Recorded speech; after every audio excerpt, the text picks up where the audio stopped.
મંસૂરી તનવીર ડભોઈવાલા રાજપીપળાથી પૂછે છે, કોમર્શિયલ મિલકત વેચાણ રાખવા બાબત.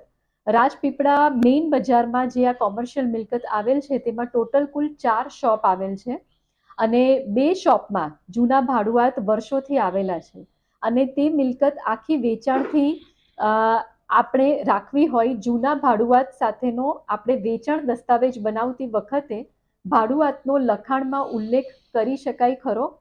જૂના ભાડુઆત નગરપાલિકામાંની આકારણીમાં કબજેદાર તરીકે 2 શોપમાં તેની એન્ટ્રી છે, તો આ અંગે માહિતી આપશો.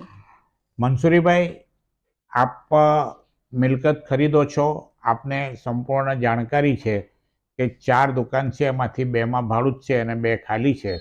તો તમે 4 દુકાનનો એક સાથે દસ્તાવેજ કરી શકો છો અને એ દસ્તાવેજમાં 2 ભાડૂતનો ઉલ્લેખ પણ કરી શકો છો. 2 ભાડૂતના નામ જાણતા હોય તો ભાડૂતનું નામ પણ ઉલ્લેખ કરી શકો છો. તો તમે એ 4 દુકાનના કાયદેસરના માલિક બની શકો છો. પરંતુ પ્રત્યક્ષ કબજો તમને ફક્ત 2નો જ મળે, 2 દુકાનનો, અને જેમાં ભાડૂતો છે તેનો તમને પરોક્ષ કબજો મળે, એટલે ભાડૂત સહિતનો કબજો મળે.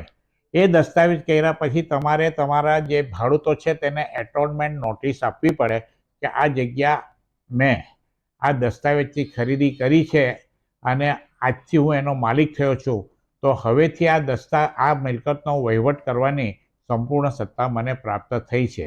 તો એની પાસે ભાડું ઉઘરાવવા સહિતના, એને શરતભંગ સહિતના પગલાં લેવા સહિતના જે હકો છે તે તમને પ્રાપ્ત થઈ શકે. પણ કાયદેસર ભાડૂત દસ્તાવેજ કરવાથી એના ભાડૂતના હકોનો અંત આવતો નથી. એટલે ભાડૂત સહિતની મિલકત ખરીદો તો એનો પરોક્ષ કબજો તમને મળે અને એનું ભાડું ઉઘરાવવાના હકો તમને મળે, પણ તમે કાયદાકીય પ્રક્રિયા અનુસર્યા વગર એનો કબજો માત્ર દસ્તાવેજથી મેળવી શકો નહીં.